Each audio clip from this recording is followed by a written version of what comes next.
मोहतरम मौलाना असद महमूद साहब।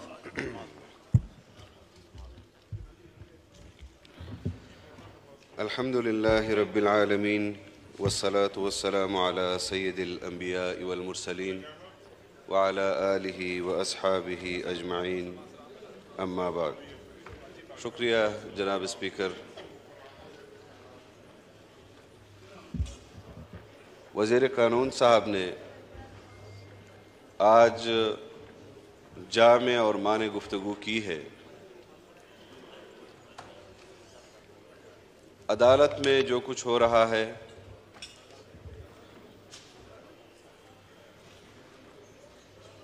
जो सियासी बयानात हम सुन रहे हैं, ऐवान भी उस पर बहस कर रहा है।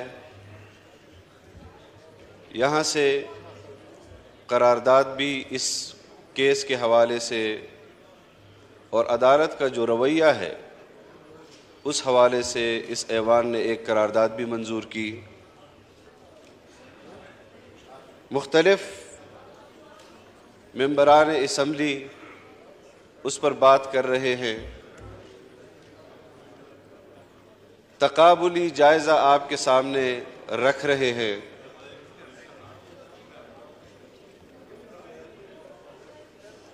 जनाब स्पीकर, सुप्रीम कोर्ट के अंदर इस वक्त जो केस सुना जा रहा है उस पर उसके फरीक जब वहाँ दरख्वास्तें दी जाती हैं तो कहा जाता है कि हमें फरीक बनाया जाए। उन दरख्वास्तों को वो नहीं सुनते, जो फरीक बनना चाहते हैं उनको वो नहीं सुनते।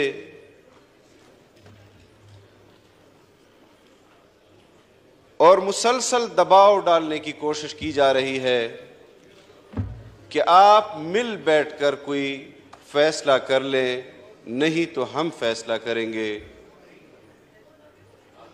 आप मुझे बताएं जनाब स्पीकर कि आईन एक चीज को वाज़ेह करता है। आईन कहता है कि ये उसूली तौर पर तय कर लिया गया है, अब जो इसके नीचे काम होंगे उसका तायुन इस आईनी शिक के नीचे होगा। आप कहते हैं मिल बैठकर तय कर ले। अगर आपके पास केस आता है तो फिर आप उसको इंसाफ के तकाजे उसके पूरे करेंगे या आप उसको कहेंगे कि आप मिल बैठकर कर ले। और बिलफर्ज मिल बैठकर 2024 तय कर लिया जाता है, मिल बैठकर 2030 तय कर लिया जाता है, मिल बैठकर 2050 तय कर लिया जाता है, तो फिर उस वक्त आईन कहाँ खड़ा होगा? उस आईन के नीचे जो इख्तियार सुप्रीम कोर्ट को हासिल है वो कहाँ खड़ा होगा? बात आईन की है, बात आईन के इख्तियारात की है जो इलेक्शन कमीशन को वो तफवीज़ करता है। बात आईन की है, आईन की उस इख्तियार की है जो मुकन्नना को वो तफवीज़ करता है। बात आईन की है, आईन के उस इख्तियार की है जो अदलिया को वो तफवीज़ करता है। ये क्या हम सुबह शाम सुन रहे हैं, मैं ये कर दूंगा, मैं वो कर दूंगा। अदालतें तो फैसले से इंसाफ करके अपने फैसले सुनाती है, जुबान से तो फैसले नहीं सुनाती। ये हमें पैगामात दे रहे हैं जनाब स्पीकर। और जब हुकूमत की इत्तेहादी जमातों ने यह फैसला किया कि उनका अपना कोर्ट, उसमें अक्सरियत जजेस की इस बेंच से अलहदा हो गए हैं, हम भी इस पर अदम एतमाद करते हैं। आज सुबह से एक बात पूछी जा रही थी कि आप तो बाइकाट नहीं कर रहे थे, आप तो बाइकाट नहीं कर रहे थे, आप हमें लिख कर दे कि आप बाइकाट नहीं करेंगे।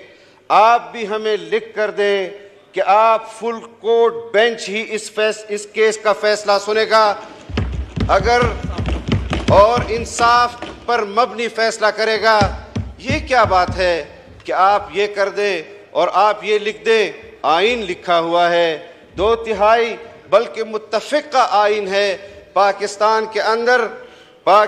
के अंदर एक कादियानियों के खिलाफ गैर मुस्लिम का फैसला इस पार्लियामान का मुत्तफिक का फैसला था और एक आइन का फैसला मुत्तफिक का फैसला था। आज भी सवाल उठाए जाते हैं जनाब स्पीकर। एक्सरसाइज होती है सुप्रीम कोर्ट के अंदर। पंजाब की असम्बली तोड़ी गई, खैबर पख्तूनख्वा की असम्बली तोड़ी गई। दोनों वज़राए आला कहते हैं कि हमें इमरान खान के विजन के मुताबिक हमने असम्बलियाँ तोड़ी।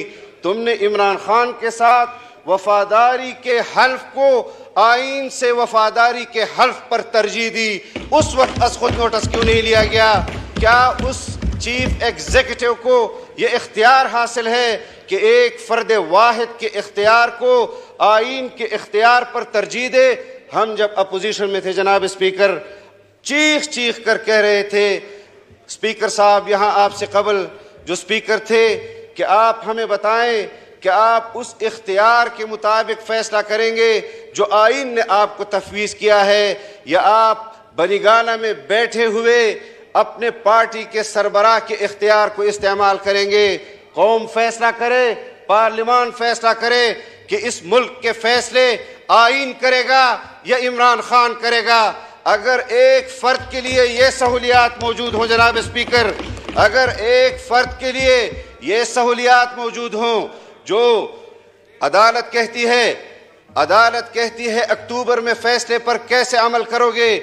मैं भी कहता हूं कि जब आप एक मुजरिम को अदालत के इहाते में बुलाकर भी उसको अपने कोर्ट के अंदर पेश नहीं कर सकते और हमसे ये मुतालबा करते हैं कि आप ये कैसे करेंगे, मैं माकूल सवालात करता, माकूल जवाबात देता, लेकिन जिस तरह के सवालात और इल्ज़ामी सवालात, फिर उस पर इल्ज़ामी जवाबात भी दिए जाएंगे। आज भी आप देख रहे थे जनाब स्पीकर कि पूरा रेड जोन आपका मुख्तलिफ फोर्सेस से भरा हुआ है, मुख्तलिफ फोर्सेस से, और इस्लामाबाद मुख्तलिफ फोर्सेस से भरा हुआ है। हम कैबिनेट का इजलास कराची में कर सकते हैं, हम कैबिनेट का इजलास लाहौर में कर सकते हैं। जरा ये अदलिया भी एक फैसला मीरान शाह के हेडक्वार्टर मीरली में करके दिखा दे, हम बता देंगे कि आप फैसला वहां करके दे दें। हम आपके फैसले की, अगर आप हमें कहते हैं मेरे फैसले की तामील करो, बिल्कुल की जाएगी आपके फैसले की तामील, लेकिन ऐसा फैसला जो हुकूमत के इख्तियार और बस में ही नहीं है, तो फिर उस फैसले को भी आपने तमाम इदारों को सुनना होगा। उनकी जब बेनज़ीर भुट्टो शहीद हुई, इंतखाबात मुलतवी हुए या नहीं हुए? जब हम मजलिस आमल की हुकूमत में कबल अज़ वक्त हमने इस्तीफे दिए, सूबों के इंतखाबात वो जनरल असम्बली के जनरल इंतखाबात के साथ हुए। हमें तलकीन की जाए, लेकिन मुजरिमों के साथ बैठने की तलकीन हमें न की जाए। ये हमारी नज़र में मुजरिम हैं और उनके जो मखदूम है जनाब स्पीकर, बारहा कह चुके हैं कि उसके लिए जो 2018 के इंतखाबात से पहले जिस तरह मुस्लिम लीग नून को तोड़ा गया, उनके मेंबरान को टिकट जारी किए हुए थे, उनके पीछे फिर रहे थे कि मुस्लिम लीग का टिकट नहीं लेना, पीटीआई का टिकट लेना है। कुछ मेंबरान ने उस पर बरमला इजहार भी किया, और जब पकड़ दकड़ के बाद उनको दोबारा कौम के सामने पेश किया गया तो उन्होंने, वो एक आपका रुकन था कि जिसने कहा कि महकमा ज़राअत वालों ने हमारे साथ ये किया है, तो वो कौन लोग थे, कैसे शबखून मारा गया 2018 के इंतखाबात में। और यहाँ कुछ पार्टियों के सरबराह मौजूद हैं, उनकी अपनी पॉलिसी है। जनाब स्पीकर, मैंने गुज़िश्ता इजलास में भी इस बात का इजहार किया कि जो किरदार यहाँ पर हमारे सामने जिक्र किए जाते हैं, मुझे भी अदालत बुलाए ताकि मैं भी वो नाम वहाँ पर ले सकूँ कि जो यहाँ पर सूबाई हुकूमतें तकसीम करके इमरान खान को वज़ीर आज़म तस्लीम करने के हवाले से जदोजहद कर रही थी कि आप फला हुकूमत ले लें लेकिन इमरान खान को वज़ीर आज़म तस्लीम कर लें, आप फला हुकूमत ले लें लेकिन इमरान खान को वज़ीर आज़म तस्लीम कर लें। ये तो तुम्हारा इनकलाब है, ये तो तुम्हारी सियासी जद्दोजहद है। हम आज जिस माहौल में इस मुल्क पर हुक्मरानी कर रहे हैं, जनाब स्पीकर, किसी दरख्त पर वो कला कहते हैं कि 302 लिख दे खुश्क हो जाता है। मैं कहता हूँ किसी दरख्त पर हुकूमत लिख दे, जिस तरह की हुकूमत हमें मिली है और हम जदोजहद कर रहे हैं, जिस तरह के माशी बहरान में हमें हुकूमत मिली, सियासी बहरान में हमें हुकूमत मिली, आप किसी दरख्त पर हुकूमत भी लिख दे वो भी खुश्क हो जाएगा। जनाब स्पीकर, अस खुद नोटिस लेना है तो महमूद खान जो साबका वज़ीर आला था खैबर पख्तूनख्वा का, उसके असम्बली डिज़ॉल्व करने पर अस खुद नोटिस लें। अस खुद नोटिस लेना है तो परवेज़ इलाही के उस फैसले पर अस खुद नोटिस ले जिस पर उसने सूबाई असम्बली को तहलील किया, एक फर्द वाहिद की ख्वाहिश को मद्देनजर रखते हुए। और मैं एक मुतालबा और भी करता हूँ, राना सनाउल्लाह खान साहब बैठे हुए हैं अदालत में यहाँ जब ये हुकूमत बनी, गुज़िश्ता हुकूमत, लोगों से सिक्योरिटी ली गई, जिनको सिक्योरिटी थ्रेट्स थे उनसे ली गई, जिन पर खुदकुश हमले हुए उनसे ली गई, जिनके पार्टी के मेंबरान को शहीद किया गया उनसे ली गई। एक पैमाना रखे, या तो सारी सियासी क़यादत को 5-5 हज़ार पुलिस वाले सिक्योरिटी पर मामूर करें वज़ीर दाखिला साहब, और या फिर इमरान खान की सिक्योरिटी भी वापस ले। और इस तरह के जो लोग यहाँ पर महफूज सिक्योरिटी के अंदर एक्स्ट्रा ऑर्डिनरी, उनके लिए यहाँ पर मेजरमेंट्स उठाए जाते हैं सिक्योरिटी के हवाले से। जिस तरह 22 करोड़ अवाम इस तरह बेयारो मददगार दहशतगर्दी का मुकाबला कर रही है, टारगेट किलिंग का मुकाबला कर रही है, या तो कौम को तहफ़्फ़ुज़ दिया जाए या तो सबसे सिक्योरिटी ली जाए, ताकि इन लोगों को भी अंदाजा हो कि पाकिस्तान के लोग इस वक्त किस कर्ब से गुजर रहे हैं। और ये जो लोग हमें ताने देते हैं इंतखाबात के, कि शायद इंतखाबात से डर रहे हैं या इंतखाबात से भागना चाहते हैं, मैं ये फ्लोर ऑफ द हाउस उस वक्त भी मैं गवाह बना चुका था कि हमने खैबर पख्तूनख्वा में तुम्हारी हुकूमत के अंदर रहते हुए महमूद खान तुम्हारा वज़ीर आला, वज़ीर आज़म तुम्हारा इमरान खान, उसके बावजूद तख्त पेशावर जमीयत उलमा इस्लाम ने जीता, पेशावर के कबायली अज़ला जमीयत उलमा इस्लाम ने जीते। तुम्हारी हुकूमत के अंदर रहते हुए हमने तुमसे तुम्हारे बल्दियाती इंतखाबात जीते, और तुम एक सियासी नारा लगाकर कौड़ी के बराबर तुम्हारी कीमत नहीं रही। तुम अवाम के अंदर आकर अपनी कीमत लगाकर देख लो, तुम्हें अंदाजा हो जाएगा कि तुमने जो मईशत का हाल किया है, जो सियासत का हाल किया है, उसके बावजूद भी तुम ये दावा करते हो कि मैं मुतबादिल हूं। तुम मुतबादिल थे, तुम्हें कौम ने आजमाया और तुम्हें जबरदस्ती आजमाया गया। तुम्हारे मुझे बताओ, मिलिट्री एस्टेब्लिशमेंट का हाथ तुम्हारे सर पर था, जुडिशल एस्टेब्लिशमेंट का हाथ तुम्हारे सर पर था और तुम्हारे लिए मनपसंद फैसले किए गए। तुम्हारे लिए खारजा पॉलिसी आर्मी चीफ ने चलाई। तुमसे पहले चीन वो गया, तुमसे पहले सऊदी अरब वो गया। इतने सहूलियात के बावजूद भी जनाब स्पीकर, हाल ये है कि 25,000 अरब रुपए के कर्जे को 3.25 साल में 50,000 अरब रुपए पर ले गया। फिर भी आजमाना है। किसी को कोई शक है तो मैं अपने इत्तेहादियों को कहता हूं कि ये 2-4 महीने जो रहते हैं, हम अस खुद उन सीटों पर बैठ जाते हैं, जरा उनको ले आओ ताकि और मजीद जो कारनामे उन्होंने करके दिखाने हैं वो भी करके दिखा दें।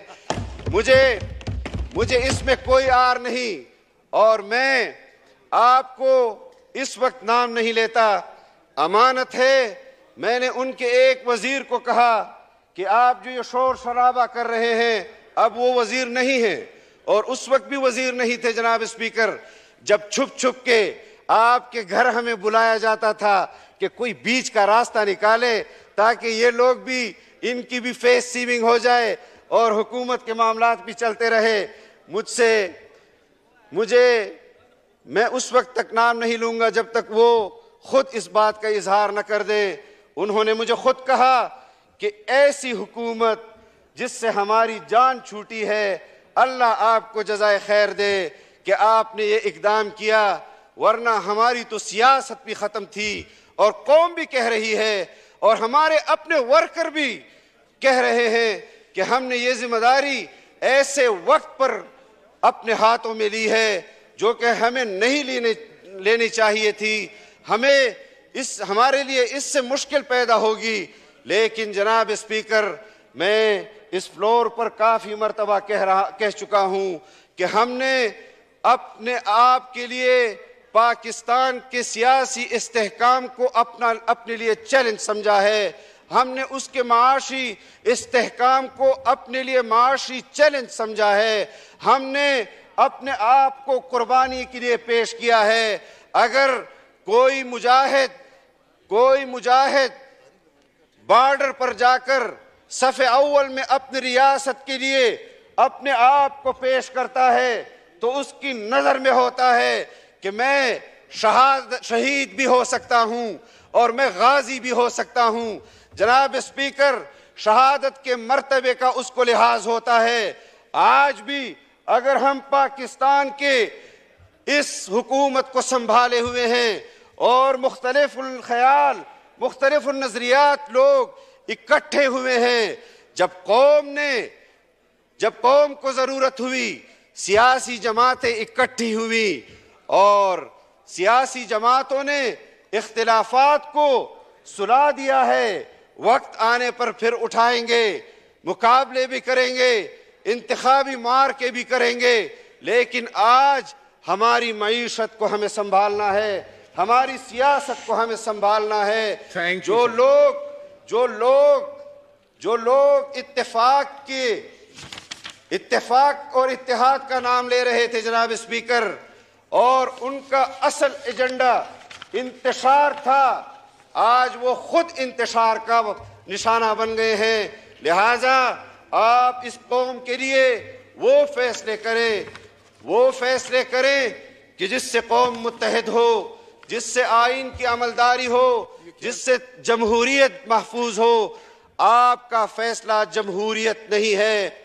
जनाब स्पीकर, मुझे ये बात कहने दीजिए, अदालत सियासी फैसला नहीं कर सकती। अदालत वो पार्लियामान के इख्तियार को इस्तेमाल नहीं कर सकती। अदालत चीफ एग्जीक्यूटिव के इख्तियार को इस्तेमाल नहीं कर सकती। कभी कहती है फुला चीफ सेक्रेटरी होगा, फुला आईजी होगा, फुला डीसी होगा। आजकल तो नीचे लेवल तक ये लोग चले गए हैं।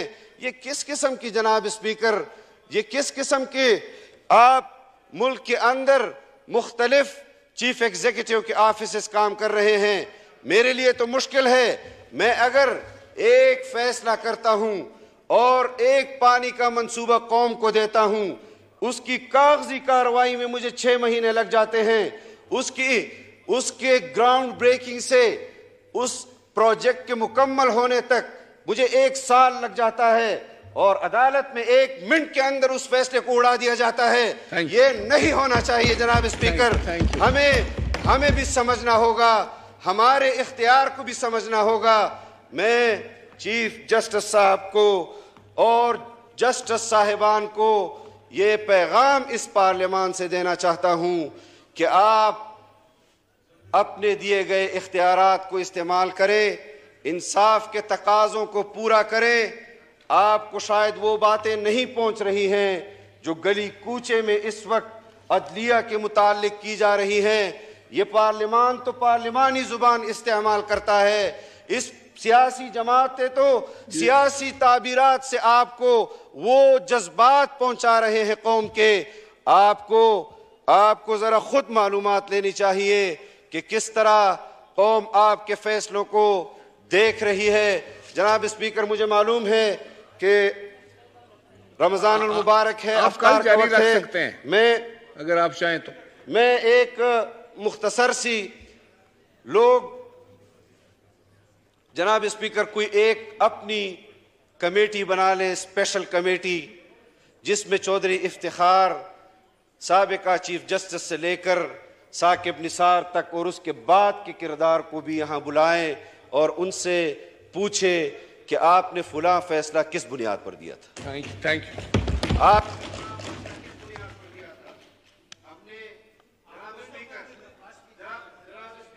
असद महमूद साहब का माइक।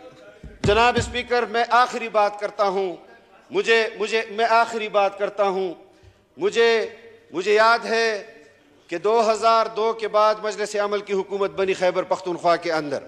हमारा एजेंडा था, ये चतराली साहब की जमात भी हमारे साथ थी, हमारा एजेंडा था कि हम खैबर पख्तूनख्वा के अंदर आइन के दायरे के अंदर रहते हुए शरई निज़ाम नाफिज करेंगे। हमने वो शरई निज़ाम नाफिज करने की कोशिश की।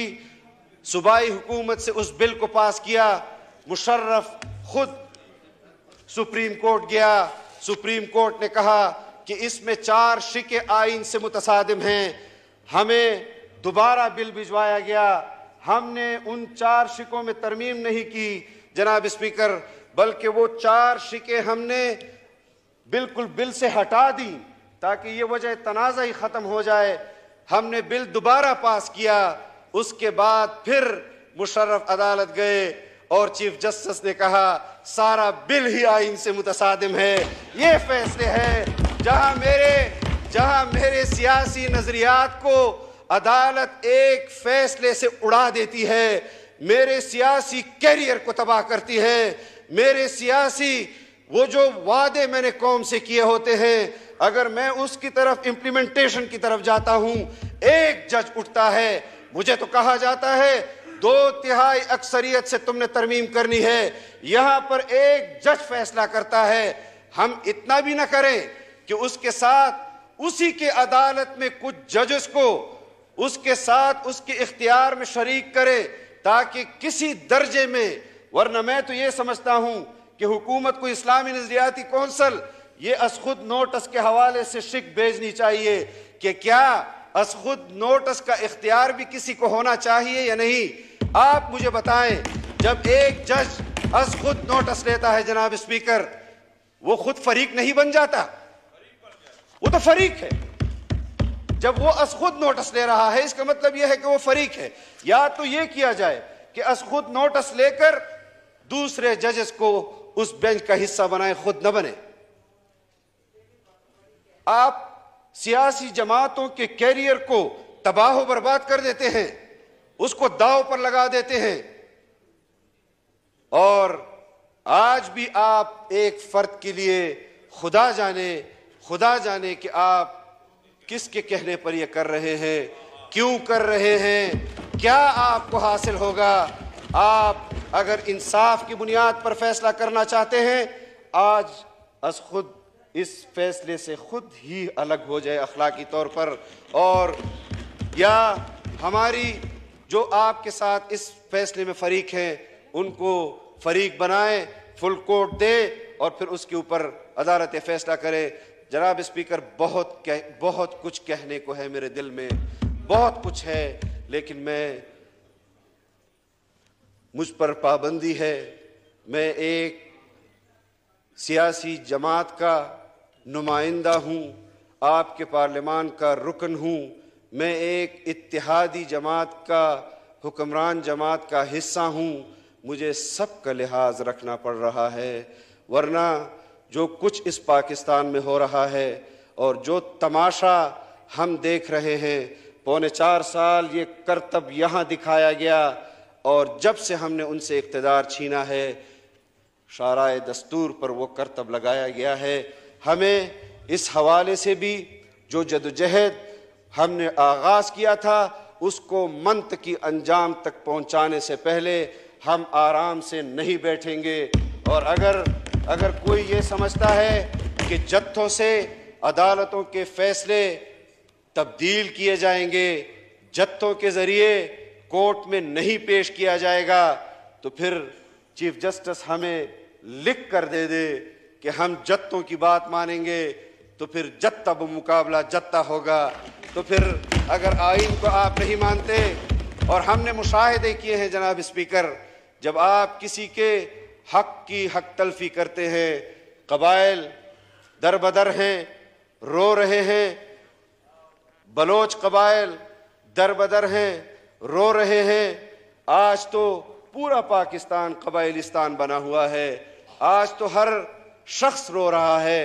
मैं सिर्फ एक हवाला देना चाहता हूँ, यहाँ पर बहुत सारे अरकान ऐसे हैं कि जिन्होंने जेलें काटी, जिनके मैं इजहार करना चाहता हूँ और आपकी इजाज़त से कि जिनके घर में मर्द नहीं है जनाब स्पीकर, जिनके घर में मर्द नहीं है, उनके एक फ़र्द वाहिद को जो उनकी कफ़ालत भी करता है, उसको तो हीरोइन का और किलो किलो की हीरोइन का इल्ज़ाम डालकर आपने जेल में डाल दिया।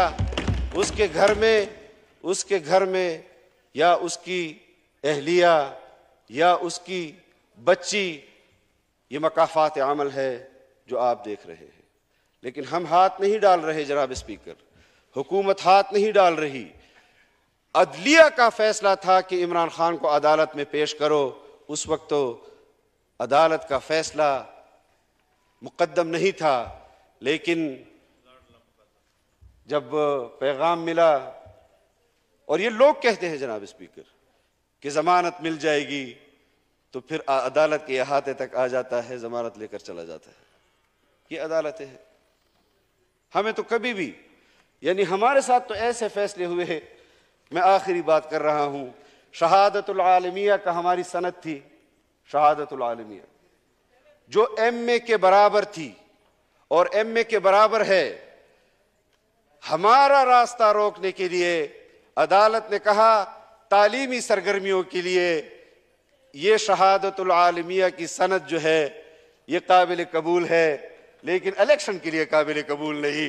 इतना भी नहीं कि बल्दियाती इलेक्शन के लिए भी काबिल कबूल नहीं, जहां पर मैट्रिक शर्त थी। ये बातें और दूसरी तरफ ये जो साहब बोल रहे हैं फॉरेन फंडिंग केस में साबित हुआ कि यहूदियों ने फंड्स डोनेट किए, साबित हुआ कि इंडियंस ने फंड्स डोनेट किए। इलेक्शन कमीशन ने उस पर फैसला भी दिया, लेकिन उसके बावजूद भी सोमोटो नहीं लिया जाता। यानी आपकी रियासत के खिलाफ फॉरेन फंडेड पार्टियां यहां काम कर रही हैं, आप उससे तो मुल्क को नहीं बचा रहे। कल ये सवालात उठाए जाएंगे कि जो आज सवालात उठाए जा रहे हैं कि फुला के हुकूक पामाल हो रहे हैं और Wind फुला up के कीजिए हुकूक जनाब, पामाल wind हो up। रहे हैं। जनाब स्पीकर, इस वादे के साथ कि मुझे आइंदा भी वक्त देंगे, आपसे इजाजत चाहता हूँ। वाखिर दावाना। Thank you.